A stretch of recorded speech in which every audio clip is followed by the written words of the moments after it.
मैं हूं अनूप श्रीवास्तव। दोस्तों, इस वीडियो में हम बात करेंगे बिहार में बिगड़ती हुई राजनीतिक हालात की, बयानबाजी की, एक दूसरे पर लगाए जा रहे अमर्यादित आरोप की। जी हां, आपको पता है कि अभी एक दिन पहले प्रधानमंत्री नरेंद्र मोदी बिहार के सीवान में थे। वो सीवान जो कि लालू प्रसाद यादव का गढ़ माना जाता है, और लालू प्रसाद यादव के गढ़ से प्रधानमंत्री नरेंद्र मोदी ने बिना नाम लिए तेजस्वी यादव और उनके पिता लालू प्रसाद यादव पर कई हमले किए, तीखा तंज कसा। बात अगर यही खत्म हो जाती तो ठीक थी, लेकिन ठीक उसके अगले दिन तेजस्वी यादव ने पटना में एक प्रेस कॉन्फ्रेंस किया, और अब जो लड़ाई बिहार में दो मुख्यमंत्रियों के बीच की होने वाली है या हो रही है, वो लड़ाई अब प्रधानमंत्री तक जा पहुंची। जी हां, तेजस्वी यादव ने कहा इस प्रेस कॉन्फ्रेंस में कि प्रधानमंत्री नरेंद्र मोदी जब भी बिहार आते हैं तो बिहार के जनता का पॉकेट काटते हैं, पॉकेट मारते हैं, और बिहार को पॉकेट मार प्रधानमंत्री या अचेत यानी बेहोश मुख्यमंत्री नहीं चाहिए।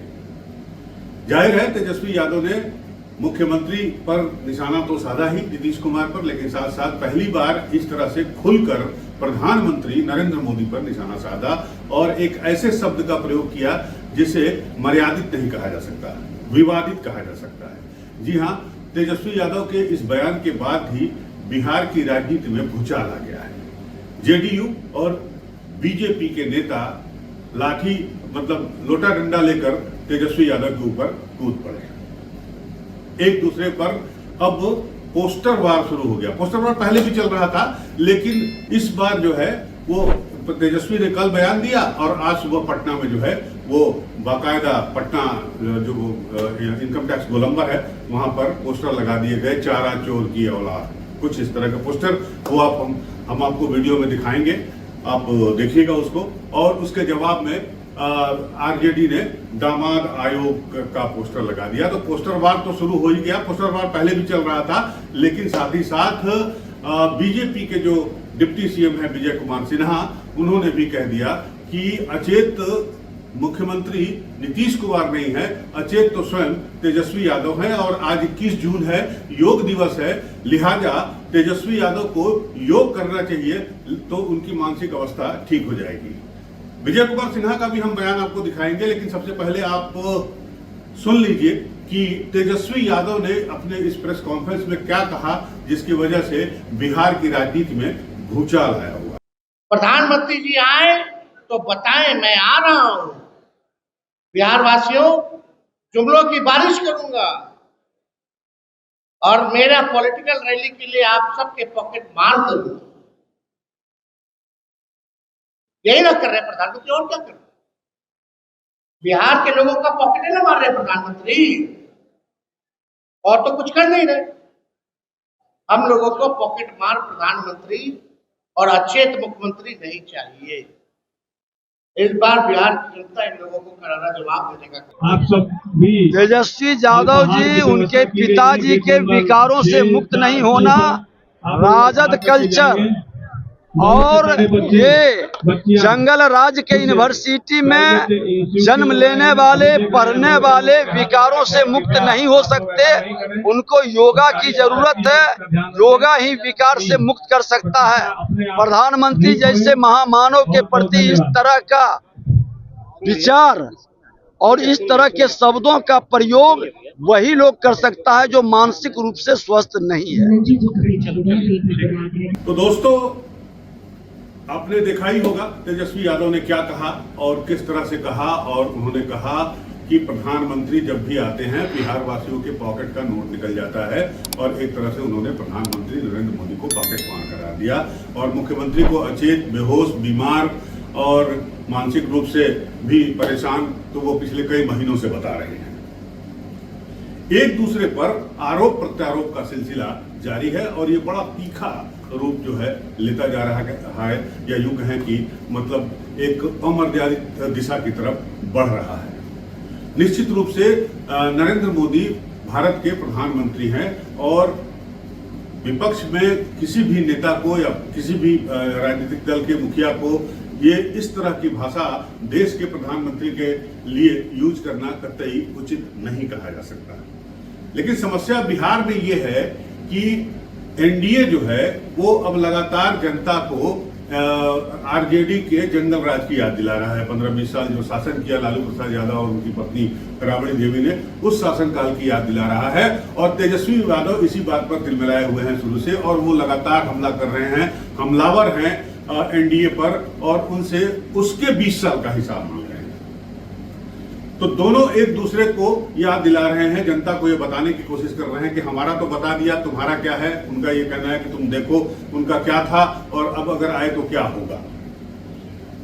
लड़ाई यहीं पर जारी है। अगर यहीं पर रहती तो बात फिर भी ठीक थी, लेकिन अब जो जिस तरह से भाषा का इस्तेमाल किया जा रहा है एक दूसरे के प्रति, एक दूसरे के नेताओं के प्रति, तेजस्वी उम्र में अभी बहुत छोटे हैं और निश्चित रूप से नीतीश कुमार हो या प्रधानमंत्री नरेंद्र मोदी हो, उनसे उम्र में बहुत बड़े हैं। लिहाजा भाषा की मर्यादा का ध्यान रखना हर व्यक्ति का फर्ज है। ठीक उसी प्रकार से जिस प्रकार एनडीए में बीजेपी के कुछ नेता या जेडीयू के कुछ नेता लालू प्रसाद यादव के खिलाफ जिस तरह की भाषा का प्रयोग कर रहे हैं, उसे भी कतई उचित नहीं कहा जा सकता।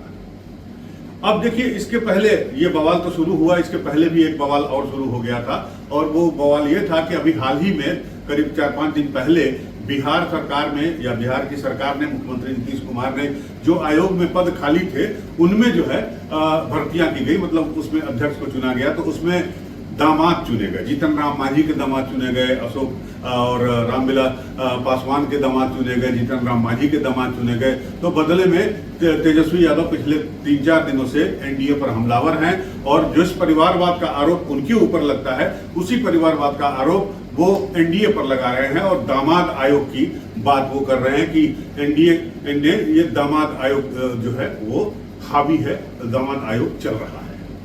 और यही पोस्टर भी आज पटना की सड़कों पर लगाए गए हैं। लगातार तेजस्वी अपने इन बयानों में, पिछले 3 दिनों से मैं उनके बयान सुन रहा हूं, देख रहा हूं, पढ़ रहा हूं, लगातार वो इस तरह से एनडीए पर हमलावर हैं।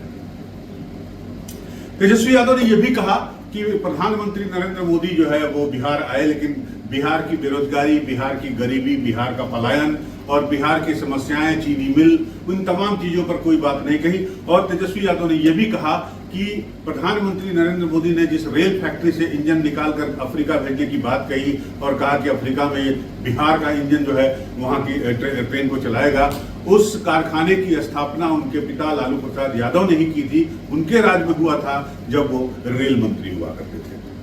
और ये सच भी है कि छपरा में जो रेल कारखाना लगा है वहां पर वो लालू प्रसाद यादव की ही देन है।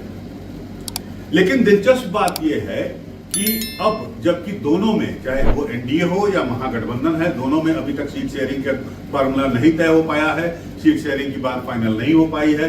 हर पार्टी अपनी अपनी महत्वाकांक्षाओं को पूरा करने में लगी है, बार्गेनिंग करने में लगी है, चाहे वो महागठबंधन में मुकेश सहनी हो और चाहे वो एनडीए में जीतन राम मांझी हो या चिराग पासवान की पार्टी लोक जनशक्ति पार्टी हो।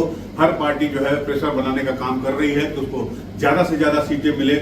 और इसके अलावा इन दोनों गठबंधनों में, चाहे वो एनडीए का हो चाहे वो महागठबंधन का हो, इन दोनों गठबंधन में अभी तक ये फाइनल नहीं हो पाया है, एकमत सारे लोग नहीं हो पाए हैं, जो भी घटक दल हैं दोनों गठबंधन के, कि उनका मुख्यमंत्री कौन होगा। अगर उनका गठबंधन जीता, चुनाव सत्ता में आया, तो मुख्यमंत्री कौन बनेगा, चाहे वो एनडीए हो और चाहे वो महागठबंधन हो। लालू प्रसाद यादव ने भले ऐलान कर दिया, अभी उनके राज्य परिषद की बैठक हुई थी 2 दिन पहले पटना में, और लालू प्रसाद यादव ने उसमें कह दिया था कि तेजस्वी ने बहुत मेहनत की है और तेजस्वी ही मुख्यमंत्री बनेंगे।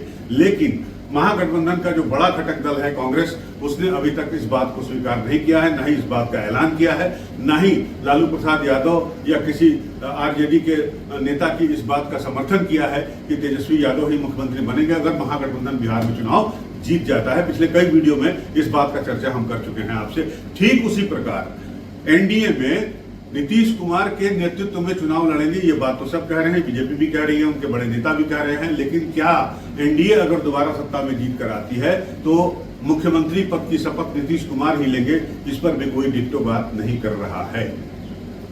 इस बीच चुनावी घमासान तेज होता जा रहा है, एक दूसरे पे जो है हमला जो है वो तेज होता जा रहा है। लेकिन जो भाषा की मर्यादा है वो भी जो है धीरे धीरे खत्म होती जा रही है। जाहिर सी बात है कि बिहार चुनाव जो है जिस तरह बढ़ रहा है उससे लगता है कि आने वाले दिनों में इस तरह की भाषाओं का प्रयोग और ज्यादा बढ़ता जाएगा। तो हमारी नजर बनी रहेगी इन दोनों गठबंधनों पर, बिहार के चुनाव पर। बिहार के चुनाव में किस पार्टी के नेता किस के ऊपर क्या कह रहे हैं, ये सारी खबर हम आप तक पहुंचाते रहेंगे। आप बने रहिए हमारे साथ, मिलते हैं आपके साथ अगले वीडियो में। तब तक के लिए नमस्कार, जय हिंद।